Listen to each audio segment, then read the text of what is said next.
Hello everyone! Here in the United States this week, we recognized our veterans, honoring them for their service to our country. Today, on a related note, I would like to spend a few moments, or maybe a little more than a few, talking about a truly great and still relevant film, 1946's The Best Years of Our Lives.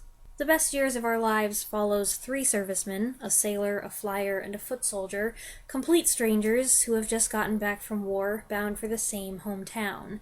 Separate narratives unfold as they're reunited with their families, but their paths keep crossing as they struggle to adjust to the changes that have come in their absence and to their own altered circumstances.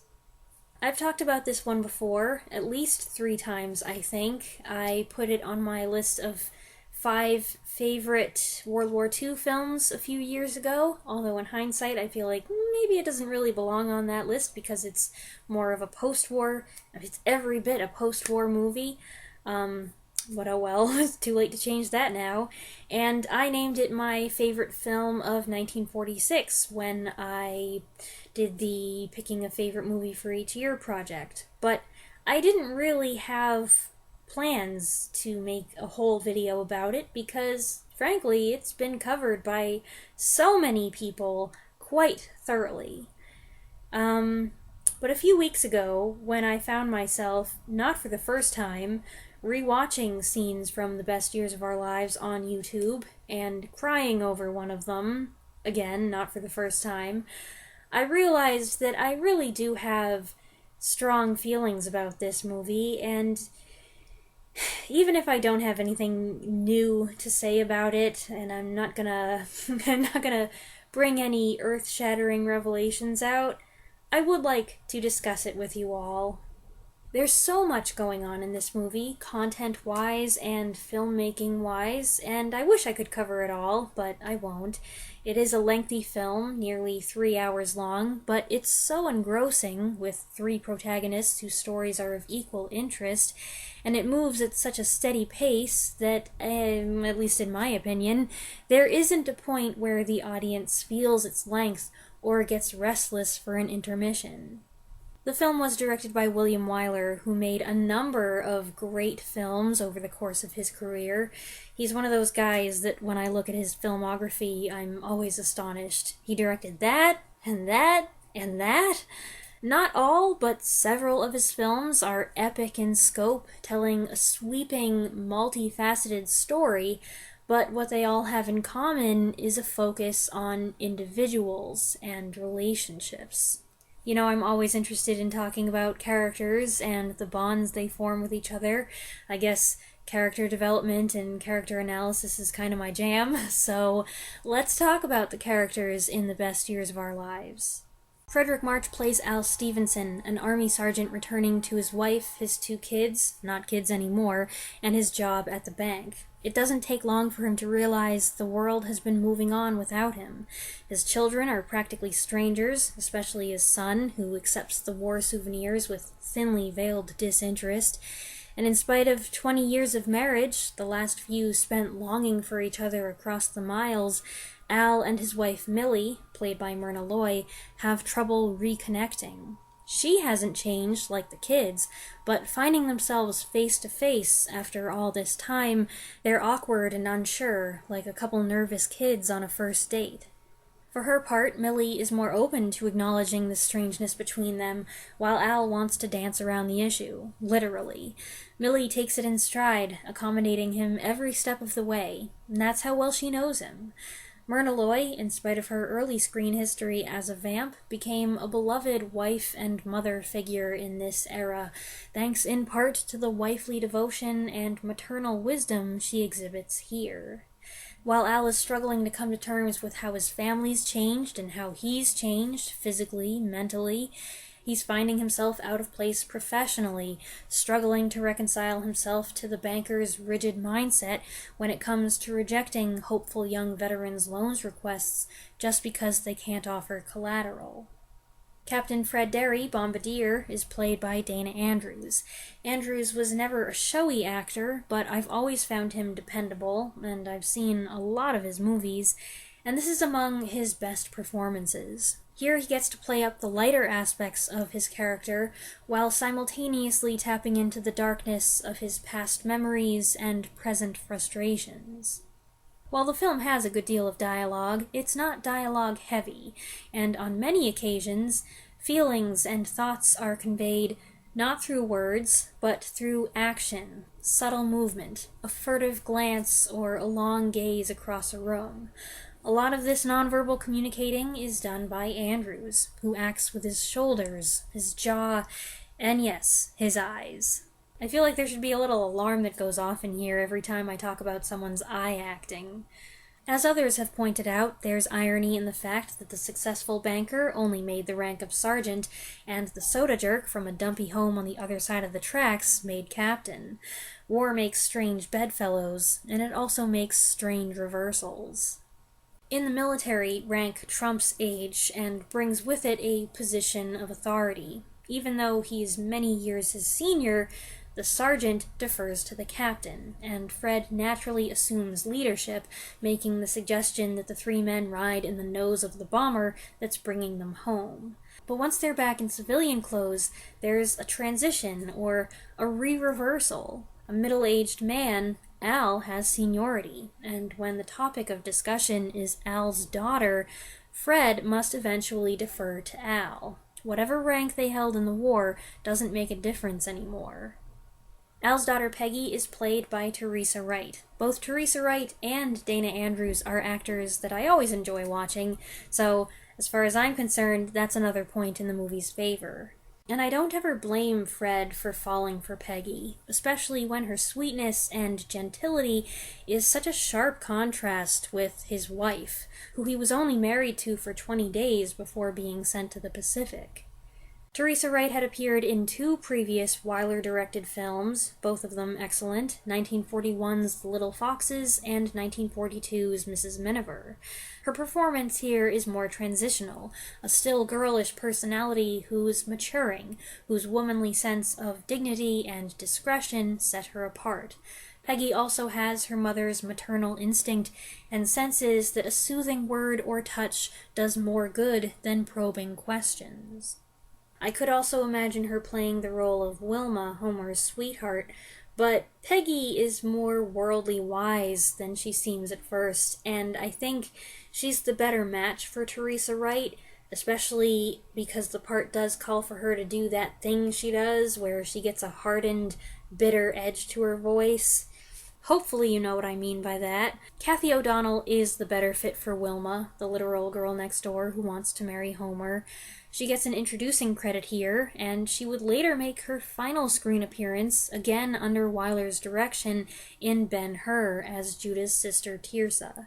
And in real life, she was married to Wyler's elder brother Robert, who she met on the Best Years set from 1948 to her untimely death in 1970.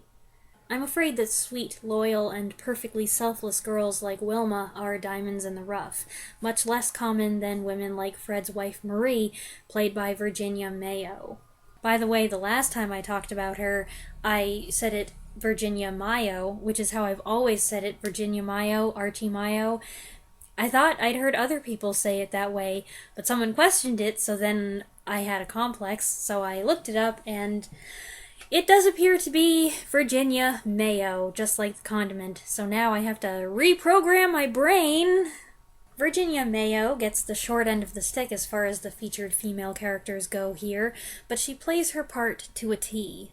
Marie might be a floozy, and she's not very likable, but she is realistic. Plenty of servicemen married in haste and then went off to war, leaving behind young, pretty wives who got bored or lonely or both, and since Marie's been living pretty much independently for the last 3 years with her own income and her own apartment, it's just as hard for her to adjust to Fred suddenly coming back and not being exactly the same as the dashing guy she fell in love with, as it is for him to get used to living with her.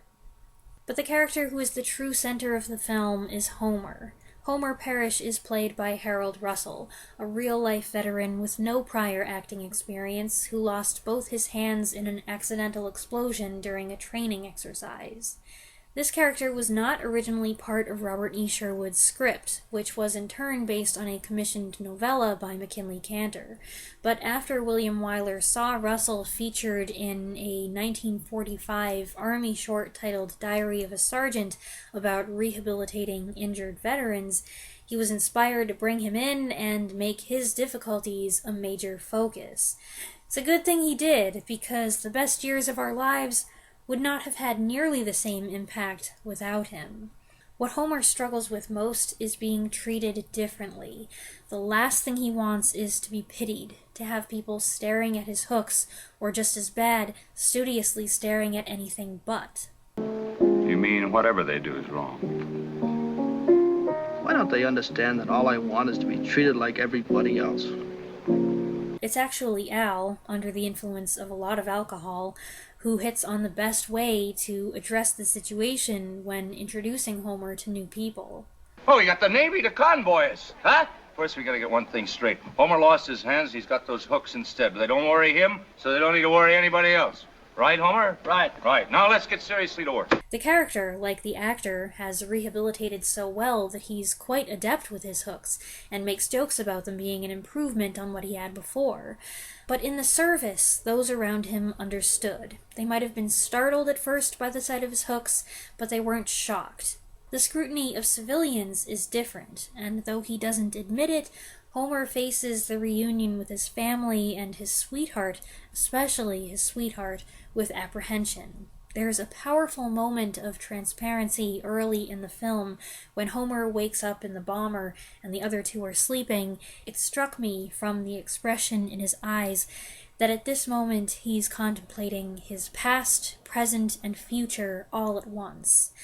I don't know for sure, but I imagine that Harold Russell brought his own experiences to the character, that his performance reflects the concerns he felt at some point in his own life. On the flip side, however, it also reflects his buoyancy, his optimism, and his cheerful good nature. Harold Russell made history with this role, the only person to date to win 2 Academy Awards for the same performance. He was honored with a special Oscar for, quote, bringing aid and comfort to disabled veterans through the medium of motion pictures. And then he surprised everyone by also winning Best Supporting Actor, the first non-professional actor to win a competitive Oscar. The Best Years of Our Lives swept up a lot of Academy Awards, winning Best Picture, Best Director, Best Actor, Best Supporting Actor, Best Editing, Best Music, Best Writing for an Adapted Screenplay. The only category where it was nominated and lost was in sound recording.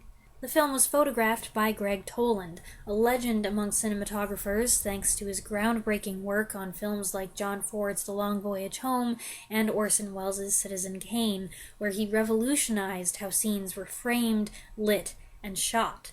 One of the many things people talk about when they talk about Citizen Kane is its use of deep focus, where characters in the background of a shot are kept in focus along with characters in the foreground of the shot. It's a visual technique with narrative implications, and Toland does the same thing here, most famously in this shot, where the 3 main characters are kept in focus, with the principal action, Fred making an important phone call, occurring in the back corner. Who made what choices, director or cinematographer, I don't know, but it's clear that Toland and Wyler sought to use all available space in the frame. Multiple times you're invited to pay attention to the whole image, not just the characters at the center, but the characters framing the main action who are responding to it. Or there's the positioning of the camera for the shot after Fred knocks down the "and for what" guy. On the left, there's the commotion of the shoppers and shop assistants, but our attention is also drawn to the right, where Fred and Homer stand in the foreground, and Fred reaches back and holds Homer's hook, keeping him from getting involved, shouldering the blame. They could have chosen to convey this same information with 3 or 4 or 5 shots from different angles, but this one shot, this one creative shot, is so much more interesting and effective. There's also this great little trick in the ladies' powder room with the 3-paneled mirror and the invisible camera, which feels so modern. Not only does it just look cool, and it's impressive how they managed to pull this off, but the smooth movement gently nudges your attention from Marie and her purse full of cosmetics, to the two women sitting side by side, to Peggy's horrified reaction to what she's hearing, and how it changes her point of view. The music score is an effective and moving composition. It's got a feel of Americana without being overpowering or bombastic, and it was written by Hugo Friedhofer. Or maybe it's Friedhofer, I don't know, I'm questioning everything now. There's a recurring 3-note horn motif, which, this time that I watched the film, struck me as being reminiscent of 3 things: a bugle call or reveille, George M. Cohan's wartime tune Over There, and taps.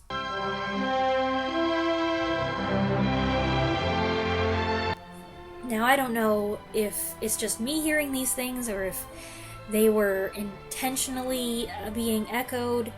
The music here certainly isn't so obvious as it is in other wartime films, where recognizable songs and themes are worked in and relied on purpose. The echoes in this motif may not even be apparent to other viewers, but if it was intentional, the connotations are certainly significant.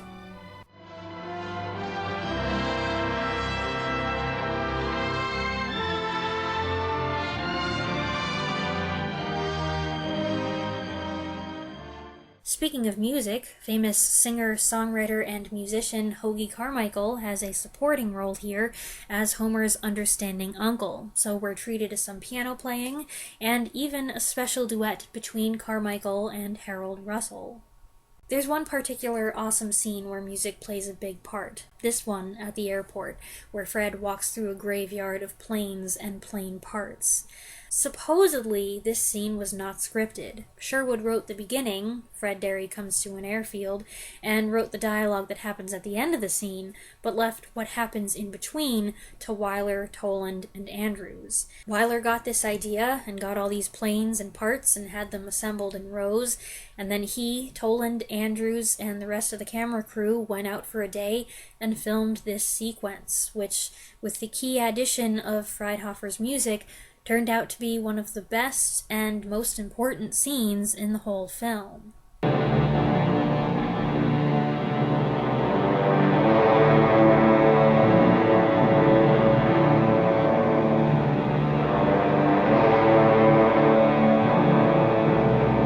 As Fred walks across the airfield, the camera pulls back, revealing a vast array of planes. Now they're sitting unused, unwanted, consigned to the junk pile.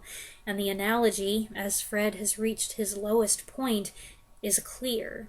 Then Fred hoists himself into a bomber, taking the bombardier's place he occupied all through the war, and as the camera pushes in on him, and the music imitates the sound of humming, roaring engines, Fred relives the most terrifying moment of his life.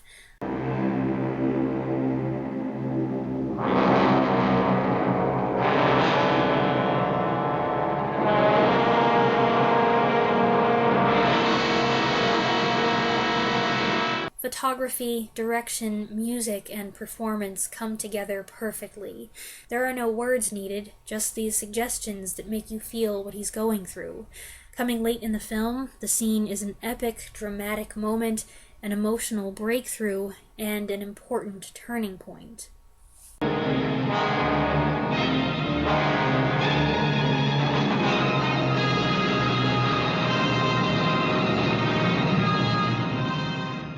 Post-traumatic stress disorder is not a major theme of the best years of our lives, but it is something that at least one character is dealing with.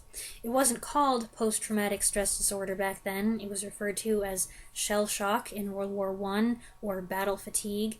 It wasn't until the late 70s, especially as Vietnam War veterans were being treated for the same mental and behavioral symptoms, that it was given the official name.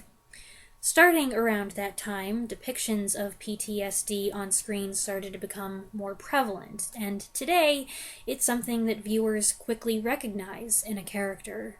But it was not commonly portrayed in the 40s, and scenes in The Best Years of Our Lives, Fred's nightmare, his curt refusal to discuss his memories, his anguish in The Bomber, were some of the earliest fictional depictions. Not the first screen depiction, though.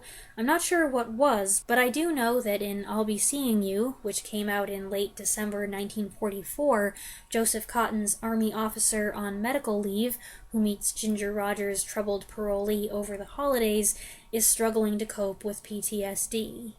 The Best Years of Our Lives is first and foremost about the universal struggle of all servicemen to readjust to civilian life while coping with the physical and psychological scars of battle, but it's also a touching three-way display of unconditional love. Wilma loves Homer in spite of the loss of his hands and his ability to hold and touch her. Millie loves Al in spite of his tendency to drink too much and become an embarrassment. Peggy loves Fred in spite of his troubles and the difficulty he's had finding his place while also contending with latent psychological distress. I would never categorize this film as a romance, but it is romantic, and it's a picture of three beautiful, generous relationships. The film has garnered praise for its prevalent sense of realism. It's a picture of a point in time, a generational switching of mental gears from war to post-war mode. While people are still dealing with the aftermath, the culture is in flux. New industries are emerging, women are out there working and earning their own money, fashions are changing, stores are crowded, and the nightlife is swinging. The film has a genuine ring to it that appealed then and still appeals now. The hometown depicted, Boone City, is a fictional place, but it's modeled after Cincinnati, Ohio, or at least the Cincinnati, Ohio of the 1940s, and really it could be any mid-sized city in America at the time. We catch glimpses of regular people on the street, shops, the baseball field, the hot dog stand. It feels real and familiar. Many of the scenes occur in domestic settings, shot on real-life sets that look lived in, not polished and set up, and for extra authenticity, certain actors were asked to contribute to their own wardrobes. The Best Years of Our Lives also has a gentle and playful sense of humor that reinforces the characters' relatability, as the funny things that happen are just the kind of things regular people would do and say. What's all this? Children's hour? I beg your pardon. But the film doesn't shy away from emotion, and there's some hard-hitting stuff. If you can make it through the first half hour without getting at least a little choked up, you're made of sterner stuff than I am. I think what sets me off is Homer's mother, so happy to have him back, but choking on her heartbroken tears. Moving little touches like that are sprinkled throughout, and I'm also affected when Fred's father, voice faltering, reads the medal citations, beaming with pride, yet also sorrowful over the trouble his son, a hero, is going through now. Then there's the "and for what" scene, where a stranger laments to Homer that the war ended up being all for nothing because we're going to end up right back at it with the Soviets. Such rhetoric began to come up as rumors of tension with the Soviet Union grew. It always does, because peace doesn't last. And in a way, I get what the guy is talking about. But it's a horrible slap in the face to say such a thing to a veteran, a war-weary serviceman. That veteran gave up a chunk of his life, possible opportunities, time with his family and friends, to serve and do whatever he was commanded to do. He may have lost buddies, he may even have lost part of himself, and he knew there was a possibility, even if he enlisted in peacetime, that he might end up dead. And he hoped that if it came to that, his sacrifice would mean something, would contribute to the protection of his country, the defense of his people, and the preservation of the God-given rights that we hold dear. It doesn't matter if another war followed on the heels of the last one. It doesn't matter if the war was controversial or ended in defeat. It doesn't matter if the person performed a minor role or didn't see any action. It doesn't matter if petty and self-aggrandizing politicians made terrible decisions that let the bad guys win or left us worse off than we were before. What matters is that when so many others didn't volunteer, here's a person who said, yes, I am willing to go fight for my country and to lay down my life if necessary. That's why those who make the ultimate sacrifice should be memorialized, and those who return, in whatever shape they make it back to civilian life, should be honored. Save the discussions and arguments about the whys and wherefores of war for another time. To any veterans watching this video, young or old, no matter the war or the conflict or the outcome, you were willing and you took the risk, and I thank you for your service. The Best Years of Our Lives ended up being not just the highest grossing film of the year, but of the entire decade. Not only did its visuals impress and its score delicately enhance the power of its narrative, the story and the characters resonated with an audience who still had the war fresh on their minds. And the film continues to resonate today. The content is still relevant for us. The characters' struggles are still ones we can relate to. It's still funny and sad and ultimately inspiring, instilling a sense of hope and irrepressible optimism at the prospect of new beginnings. I hope you enjoyed this video. If you have not seen The Best Years of Our Lives, I strongly encourage you to do so. It is well worth the 3-hour investment, in my opinion. If you have seen it, I'd love to hear what you think of it, so go ahead and share your thoughts in the comments below. I look forward to reading what you have to say, and I'll see you next time. Thanks for watching.